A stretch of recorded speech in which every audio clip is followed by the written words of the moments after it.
Our top story for you this morning, the defamation lawsuit against Syracuse University and basketball coach Jim Boeheim goes before a New York City judge for the first time. It comes on the heels of a last-minute court filing last night on behalf of two Bernie Fine accusers. Let's go live to our Brandon Roth. He is standing by on the SU Hill with the latest. Brandon, good morning.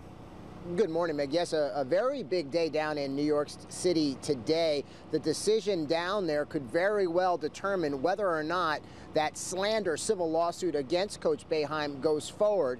We also had some new developments in this case overnight.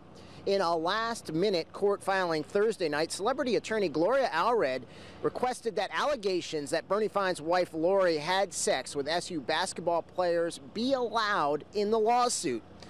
She says that information is relevant to the defamation case against SU and Boeheim.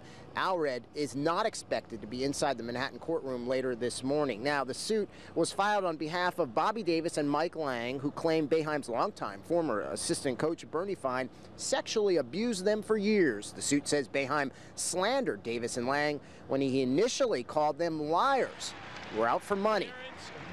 Now, attorneys for Boeheim say bringing in the personal sex lives of Bernie and Lori Fine has absolutely no bearing on this case. We're live up on the SU campus this morning. Brandon Roth for Today in Central New York. Thank you, Brandon. When today's hearing gets underway at 10 o'clock, we will be there bringing you the latest information. Our Chris McGrath is in New York City right now. He joins us live on the phone. And Chris, good morning. Can you give us a sense as to what we're expecting to come out of court today? Hey, good morning, Meg. Yeah, this is the first of three scheduled appearances that we know of so far in this Jim Boeheim defamation lawsuit. This one really instigated by Gloria Allred's camp, representing Bobby Davis and Mike Lang. Now, they want records and current contact information of former SU basketball players to support claims that Lori Fine, Bernie's wife, had sexual relationships with those players. Now, Boeheim's attorneys, along with attorneys for Syracuse University named in this lawsuit, all along have said they're not going to turn them over because they're claiming they're not relevant to the case at this point. So that's really what this court case today is about, the flow of information. We don't expect Gloria Allred to be there, the high-profile attorney in this case. We don't expect Bobby Davis or Mike Lang, the accusers in this case.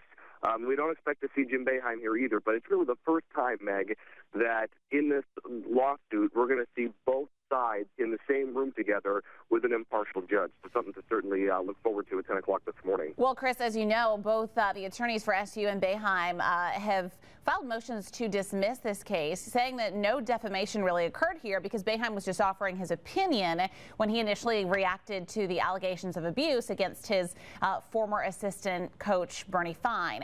Can you give us some sort of sense as to kind of what their defense is going to be then? Right, and that's certainly one of a two-pronged approach for this defense. Certainly, that's the most logical for Boeheim's campus to assert that this wasn't defamation to begin with, and that they've actually filed a motion to dismiss the case that'll be heard back here in New York City in March. But before that, there's this whole change of venue fiasco. Boeheim's attorneys want this case heard back home in Syracuse in Onondaga County, where this alleged defamation were to have occurred. Gloria Allred's campus said all along that is not fair. It would be essentially giving Boeheim home court. But those are the two strategies. If this trial gets to if this case gets to a trial, Boeheim's attorneys want it to be in Syracuse, but ultimately they want it dismissed, which would be a hearing that's scheduled in March. All right, and Chris McGrath is going to be tweeting from the courthouse this morning. Chris, we will look forward to those reports on Twitter later on. Safe travels down there in New York. Thanks for getting up early with us. Thanks, Meg. All right, Chris McGrath live for us this morning.